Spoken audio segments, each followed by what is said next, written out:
Thanks for staying with us on the news at 1. Now, Business Leadership South Africa has urged elected leaders to stop state capture and also labelled President Jacob Zuma's cabinet reshuffle as irrational and inexplicable. The organisation made the statement in a full-page advertisement in some Sunday newspapers. The advertisement says the reshuffle has caused a sharp and unnecessary decline in the country's global financial standing. It further says the robust debate that characterised the country's liberation movement is being silenced.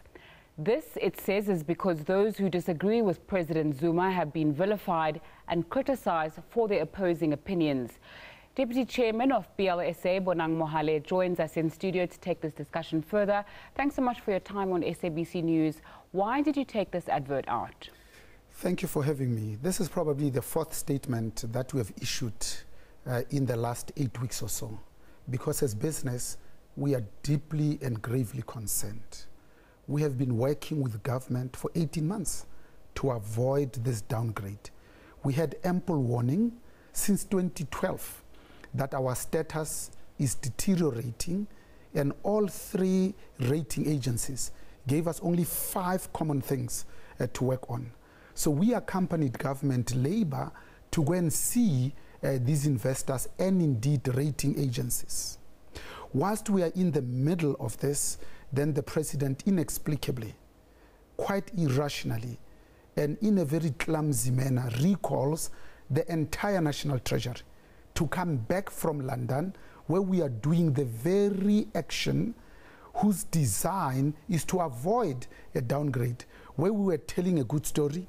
The timing also was bizarre, because at the time that the economy was growing, demonstrating green shoots, our currency being the best performing in the emerging market, just at that time to say come back now. And we thought it's a bit clumsy, led by the Minister of Finance, the Deputy Minister and the Director General, and stopped the Deputy Minister from going on the New York leg of this. As if that's not enough, followed by a cabinet reshuffle whose very design the president ought to have known could have only led us to a double downgrade. And the results have been a deterioration of the rand, will probably get into a recession. Our ability to service government debt, but also private sector debt, has just increased.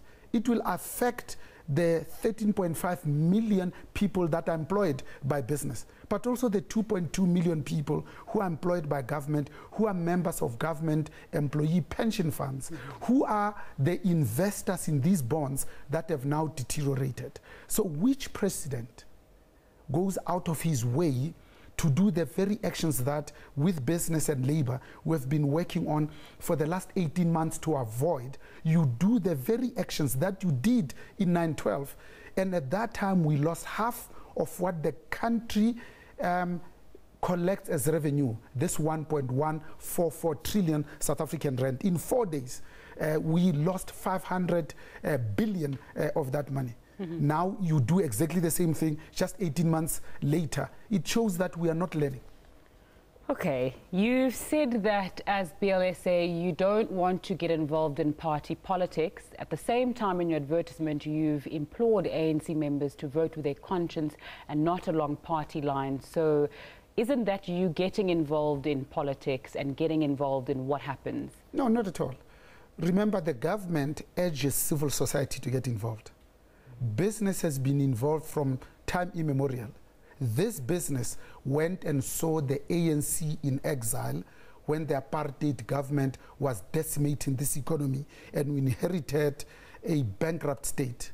It is business that orchestrated and agitated for the yes vote in the referendum. It was business that organized the peace committees led by John Hall. It is business today that is saying, you know what, when the price of bread, of milli-meal and milk is going to go up for the ordinary South Africans, when the recession is going to take anything from 2 to 12 years, we join 23 countries that have been downgraded in the 19 years. It is business's job to say we need to speak truth to power.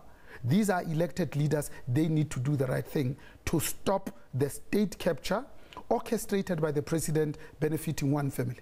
Which family is that? The Guptas. Okay.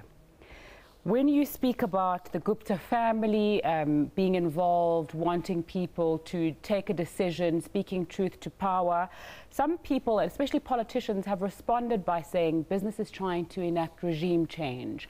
It's white monopoly capital that's behind calling for President Jacob Zuma to go and these marches that are taking place. What's your response to that? I think civil society has always been involved.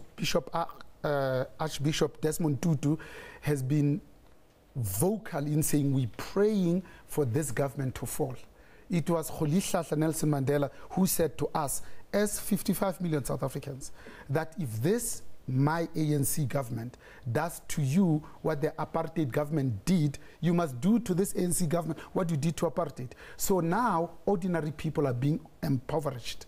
If you have a bond, those payments as a result of the repo rate are not going to go down. If you have a car, we were expecting a petrol price decrease when our rand deteriorates now to being the worst currency of all the emerging market. It means the cost of doing business increases. That's how business gets involved. We're not involved in party politics, let alone in the factions of the ANC. But of course, it's our moral obligation when we see democracy being eroded, when pure rationality is being killed, when business had worked diligently and so hard, because we know that the countries that have demonstrated that they were downgraded have gone into a recession. Which economy would willingly, with his eyes open, this is an own goal? It's cutting your nose to spite your own face. Mr. Mohale, you've spoken very passionately as BLSA about the problems and how they need to be stopped. People have also complained when this issue of governance and improper governance comes up that business is being hypocritical because there are things like the collusions over maize prices, the collusion over construction, and there seems to be silence from the private sector when those issues come up. What's your response to that? In fact, we have not been silent at all. We were the first ones to censure our members during the bread cartel, during the 2010 Soccer World Cup, and the cartel around the construction of the stadia.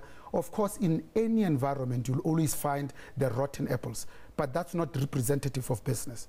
We stand for the truth, we stand for the Constitution, we stand and we have chosen the path of righteousness and of absolute wholesomeness. That's business. And that's why we have issued the statement around Marikana. We have issued statements around their life Esidimeni.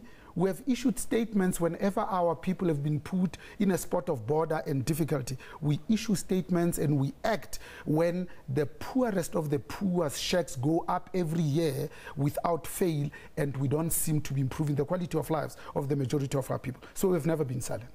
Thank you very much, Bonang Mohale from BLSA, speaking to us there.